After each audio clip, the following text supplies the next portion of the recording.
Hello, friends. My name is Dr. Ashish Goyal, and today we are going to talk about systematic reviews.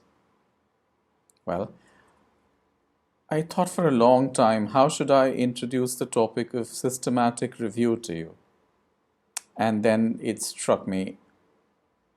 So let's try and draw a simple analogy. Let's say that you have been asked to make tea.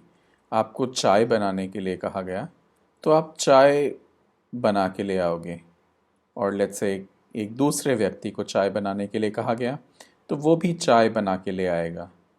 How likely is that the tea made by both these people is going to be same? If two people have been asked to make tea, how likely is it that the tea made by two people randomly is going to be the same? It's unlikely because there are so many variations of tea that different people have got different ways of making tea, and everybody has got their own recipe of making tea. So, to solve this problem, let's say if A makes tea and he's asked to share the recipe of how the tea was made, and he does a good job of sharing the exact amount of ingredients that he put into this tea, then B would be able to make the same kind of tea using the same kind of recipe that A had used. Precisely. That is exactly what is systematic review. अगर एक व्यक्ति को review लिखने के लिए कहा जाए और साथ साथ दूसरे व्यक्ति को रिव्यू लिखने के लिए कहा जाए and if they are not told कि ये रिव्यू कैसे लिखना है, so they will come up with two different kinds of reviews and maybe come up with two different kinds of answers. However, if A shares the detailed methodology of how he did the review, and then B does the same review using the same methodology that A had done, then he can do a better job and then he can come out with a same result which A had resulted in. So, a simple review is one in which the methodology is not shared, and a systematic review is one in which the methodology is exactly shared by the participant or the author. So that is the systematic review, and that is what we are going to do and talk about today. So basically, let me begin by starting what is a review? Why do you want to do a review? So there are two kinds of review. Traditionally, we always had a simple review, जिसमें the guide would just come and tell you that you write a review on this particular topic. And then you search for literature on that topic and you find four papers or five papers, and you compose your thoughts from those five readings and develop a review article of your own. However, it was felt that depending on which five papers you chose, you are likely to have a very different looking review. So if you chose some different papers, it was quite possible that you would have completely different results from the first review. If X chose these five papers versus Y who chose those five papers, there would be completely different results on the systematic review. So that's how systematic review came up. So why was it necessary to have this move from simple to systematic review? So the idea and the premise of doing a systematic review is that if A does a review and B wants to do a review on the same topic after some time, he should be able to do or know exactly how A did that review. And if B follows the same methodology, then B should also get the same results. For example, if Vrinda did a literature review on diabetes and Sanat wanted to do another review on diabetes, and if Sanat knows how Vrinda did that review, and if he follows that methodology, then he should come up with the same answers. That's the basic underlying premise of how to do a systematic review. So that's why it is very important that when you develop or when you present your systematic review, you label out or you describe or define the methodology very clearly in the systematic review when you present it. So in this session today, over the next 15 minutes, we are just going to see how to develop the methodology of a systematic review so that it is transparent and it is understandable for someone who's reading this systematic review. First and foremost, before we begin any research or any study, we need to have a research question. Traditionally, a research question was always supposed to have a three parts or a three-part research question is how always research questions were defined. In the three-part research question, it is important to identify what is the population, to identify what is the intervention being done, if it's an intervention study, and what is the outcome that is being studied. So every research question needs to have these three parts. That is also true when you are doing a systematic review. You need to know what is the population, what is the intervention, and what is the outcome that you are trying to study. Later, it was brought up a concept of PICO. In PICO, we say P for population, I for intervention, C for a comparison group, and O for outcome. So we have four parts of a research question. We need to have a population, intervention, comparison group, and an outcome. With that background, let's see how to develop the methodology of a systematic review. When we are doing a systematic review of grave importance, or the most important thing is how you conduct your literature search. So to do your literature search, you have to define exactly how you did the literature search so that if another person does a literature search, then he should be able to identify same or similar set of articles that you were able to identify. The first thing to identify is your keywords. So you need to choose and select your keywords appropriately so that you have very clear keywords in your choices.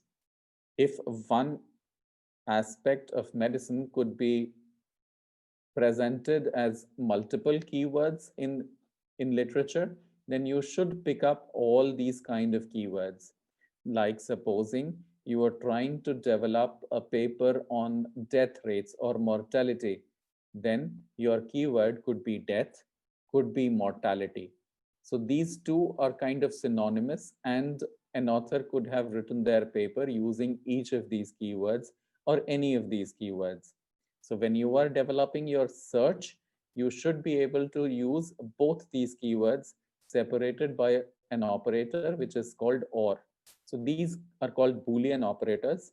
The three words and, or, and not, when typed into a search box, are seen as Boolean operators and can be used to combine different keywords in different ways and different fashions.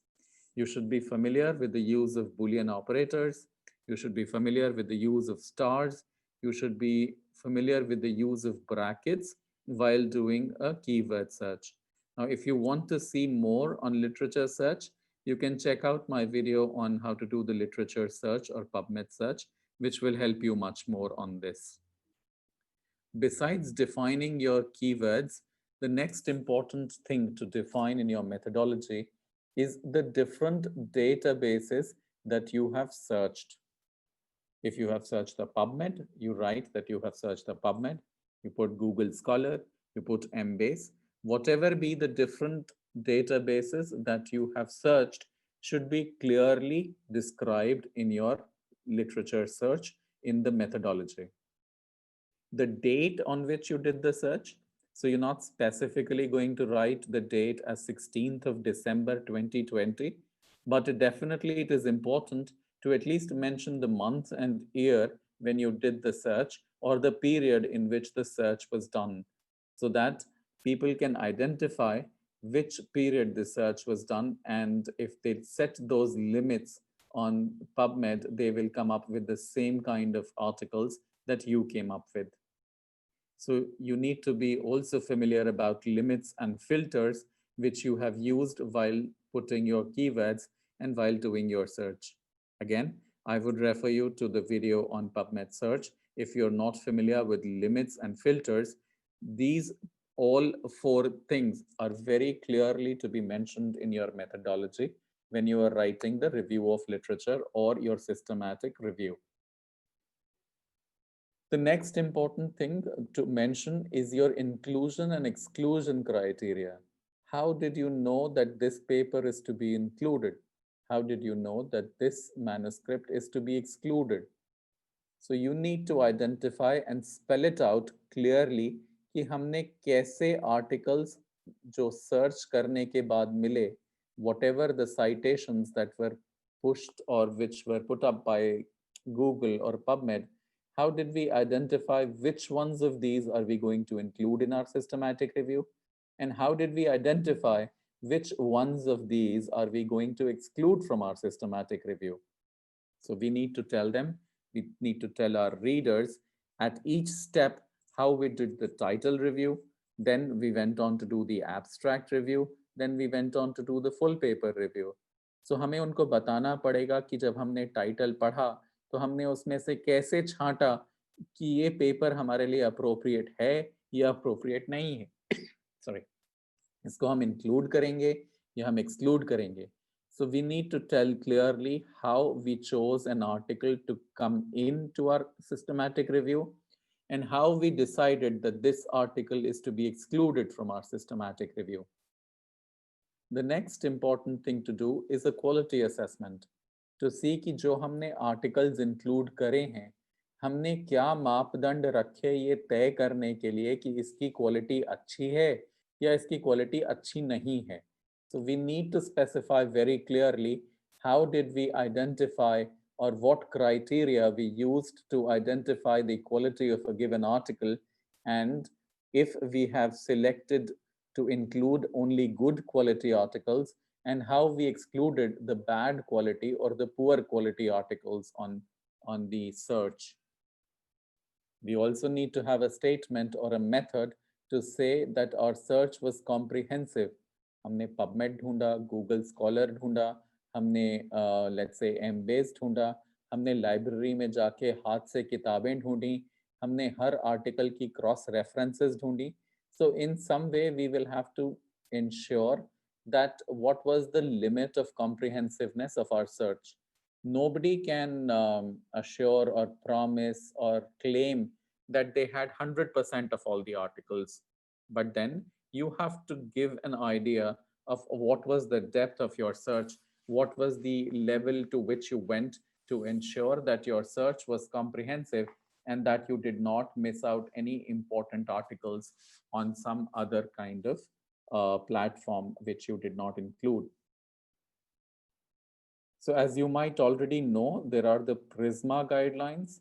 Now, PRISMA guidelines are the guidelines for systematic reviews and meta-analysis.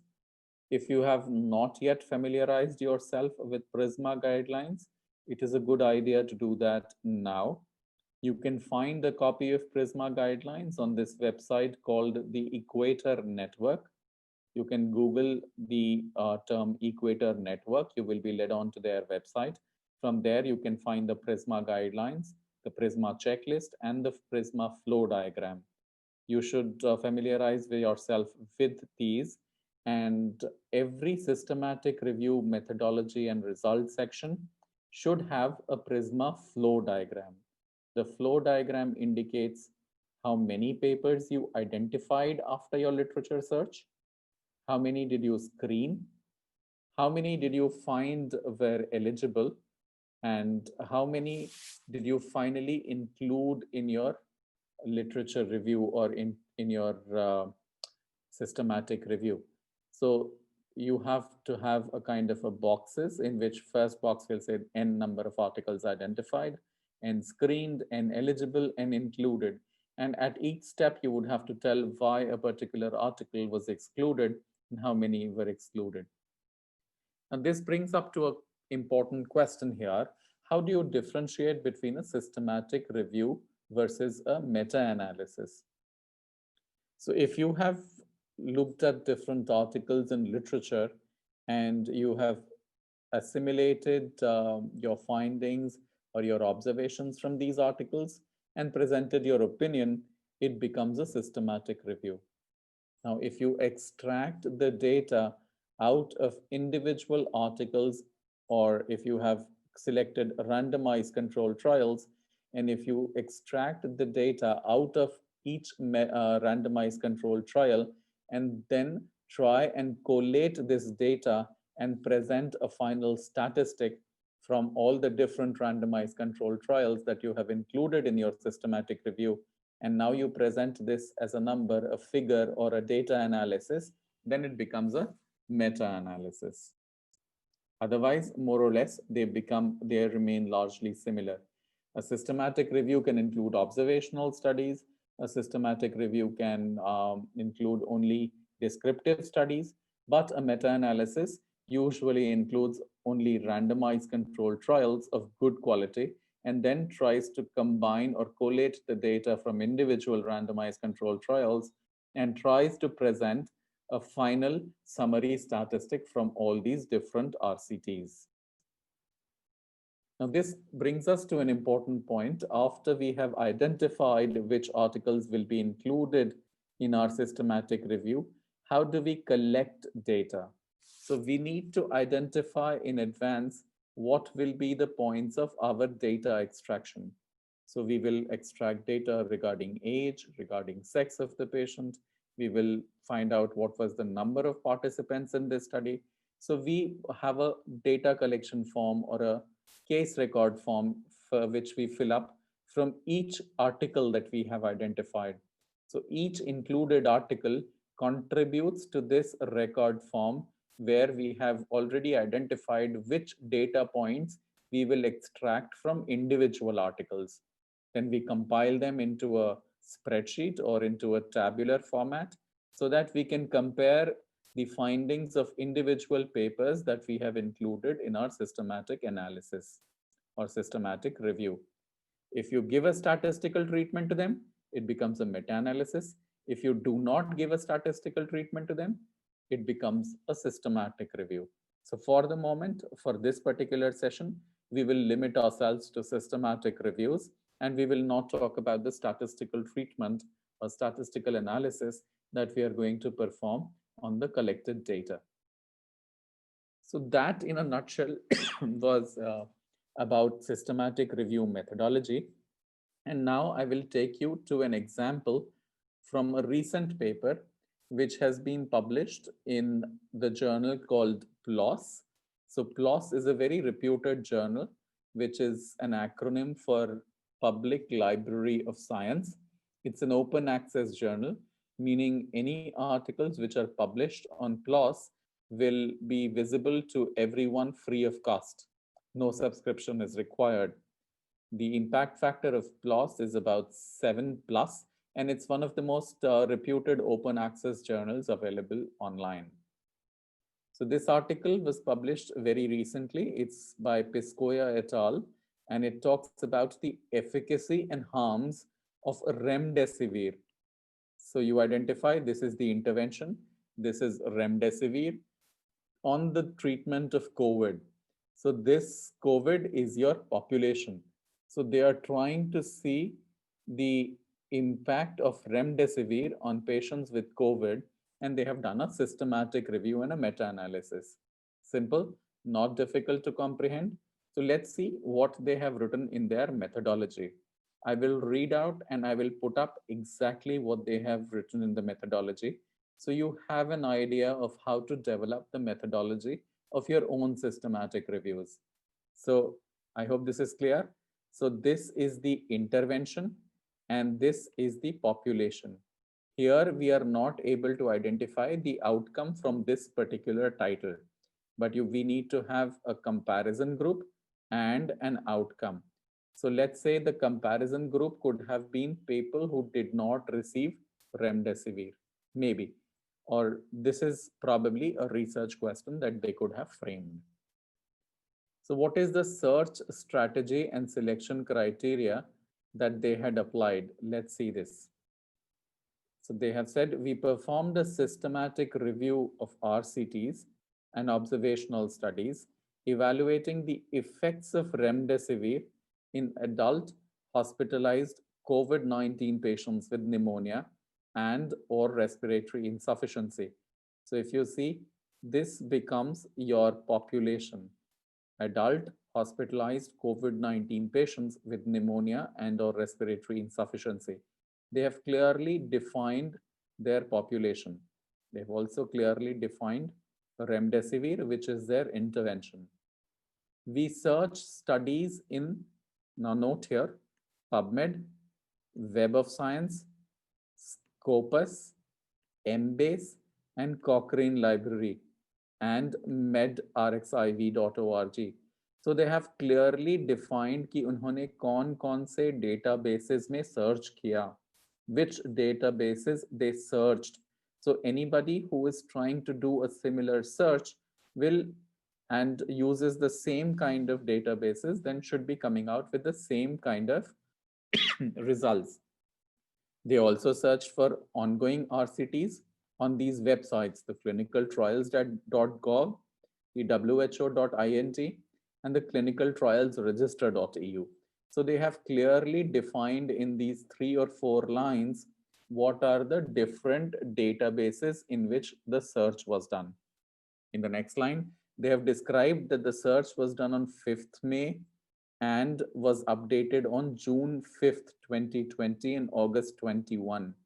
तो उन्होंने तारीख दे दिया है, उन्होंने database दे दिया है in the methodology of their systematic review.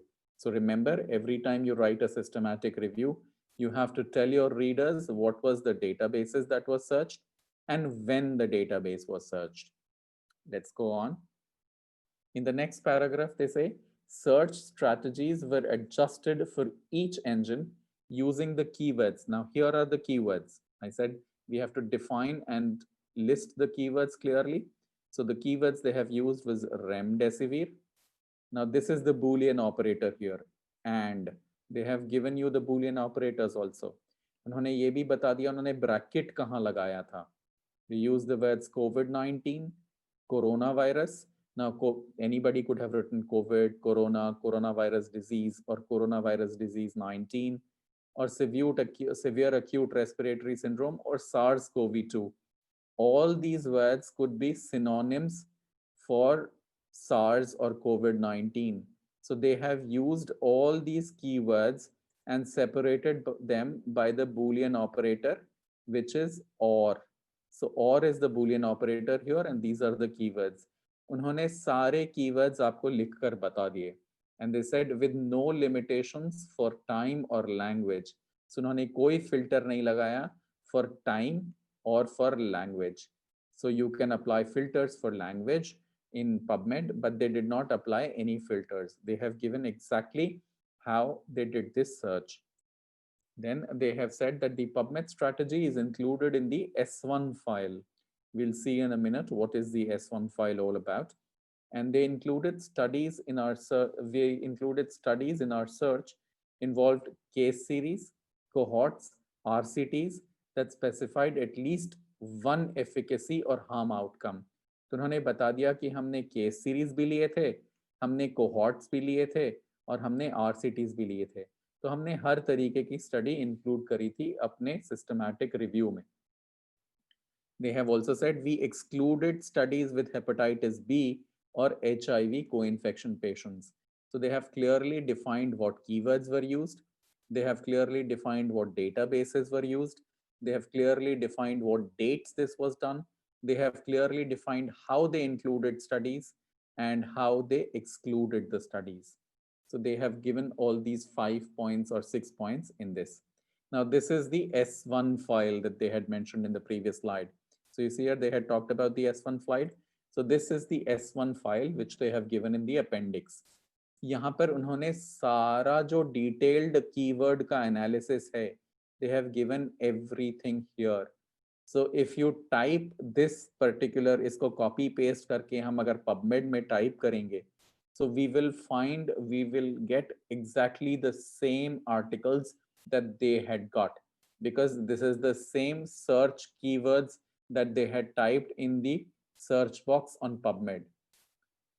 So they have given exactly what they had typed. So please remember the use of brackets, the use of inverted commas, the use of square brackets, use of Boolean operators. See, they have said that we did not use any filters. So they have appeared, these keywords can be appearing in all fields. So that's basically to show you that how the PubMed strategy or search strategy is clearly defined and presented in the article. The next paragraph in their methodology talks about data extraction. So they said 3 reviewers, now these are the acronyms for the authors, VP, AP, LFNS, collected records in this particular website. 2 independent reviewers, there are 2 more names, assessed titles and abstracts for eligibility according to the inclusion and exclusion criteria. So they have defined an inclusion and exclusion criteria. उन्होंने साथ में बता दिया कि किसने record collect करे थे, उनके ग्रुप में से किन 2 लोगों ने टाइटल पढ़े थे और एब्स्ट्रैक्ट पढ़े थे. देन हो सकता है कि इन दोनों के अंदर कोई कॉन्फ्लिक्ट रहा हो, इसने कहा कि ये पेपर लेना है और आरसीबी ने कहा ये पेपर नहीं लेना है. So then in this case discrepancies were resolved by discussion. So this is how did you resolve conflict? If there was conflict between 2 independent authors or independent reviewers, then what did you do? So that is also defined here. 3 reviewers assessed full text articles of selected studies. So they have given the names of 3 people. पूरे article किसने पढ़े थे? If 2 reviewers were unable to reach a consensus, they consulted a 3rd reviewer. So there is one supervisor, probably AP, who had the final word when to include and when not to include. 3 independent reviewers, A, B, and C, extracted data with disagreements resolved by a 3rd reviewer. So who did what is clearly defined in this methodology.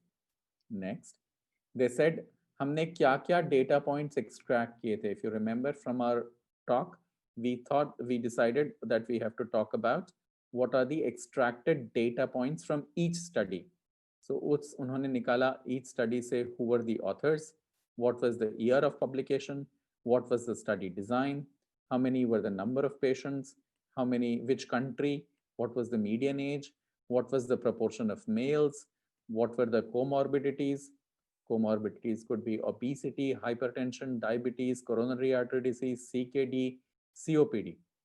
The PCR method for COVID-19, remdesivir dose and duration, concomitant treatments for both arms, primary outcomes per arm and secondary outcomes per arm. So they have given you exactly what components you will find or see in a comparison table that they must have drawn. Let's see further. So this is a picture of the comparison table.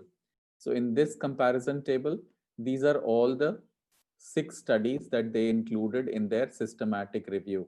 So Grine की study, Antimori की study, Wang की study, Beagle की study, Goldman की study, and Spinner की study.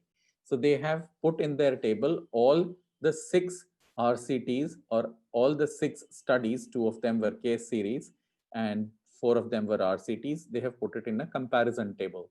Now this is the first 2 rows of this comparison table. This table goes on and on. But in this table, if you see in the rows, they have put the study design.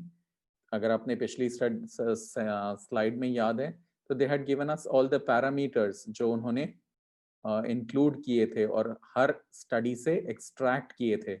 ये सारे parameters हमें इस table में मिलने चाहिए. We see the same. We have the authors, we have the design, we have the countries, we have the population on which it was studied. If you go on and look at this table in the down, it will have exclusion criteria, the sample size, reported primary outcome, intervention, comparator, follow-up, concomitant treatment, age, clinical improvement. ये सब कुछ उन्होंने इस table में दिया है. In one single table, you are able to compare all the different studies that they have included in their article. So this is a feature just like when you go shopping on Amazon, and you want to compare 2 or 3 or 4 different products, you have a comparison table which automatically gets populated by the software, whether you are using Amazon or any other website. So that's the same thing that has been done manually here. Maybe in a future time to come, this will get populated automatically by using softwares, but aaj ki date mein, or we do it by hand and we do it manually. I'm sure that within the next few months or years, some kind of software will come which will help you do this automatically. But for now, we do it by hand. So this is a link to the comparison table, and I'll take you to the link, and then we will try and see what is the comparison table looking like. I will have to disengage my pen and change it to automatic. And if we go to this table from this, it will take us. So if you look at, this is the article which I was talking about. And this is the, we'll come to this flow chart, but this is the table which I was talking about.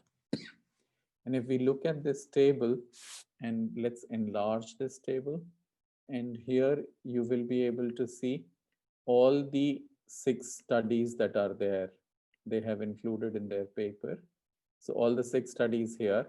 And in the rows, we have everything that they talked about: sample size, reported primary outcome, intervention, comparator, follow-up time, concomitant treatment, age, male percentage, comorbidities.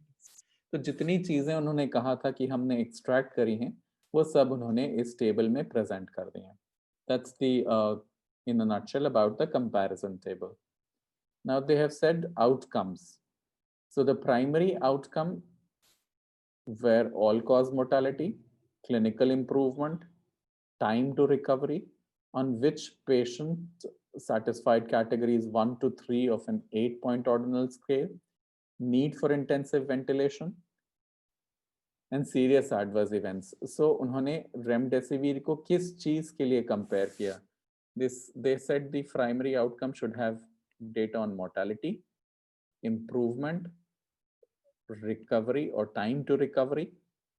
Let's say they also need for intensive ventilation, invasive ventilation or serious adverse events. तो 1, 2, 3, 4, 5 ये 5 चीजों के लिए they studied the outcome of remdesivir. Secondary outcomes were length of hospital stay, components of ordinal severity scales, radiological progression of pneumonia, and adverse events.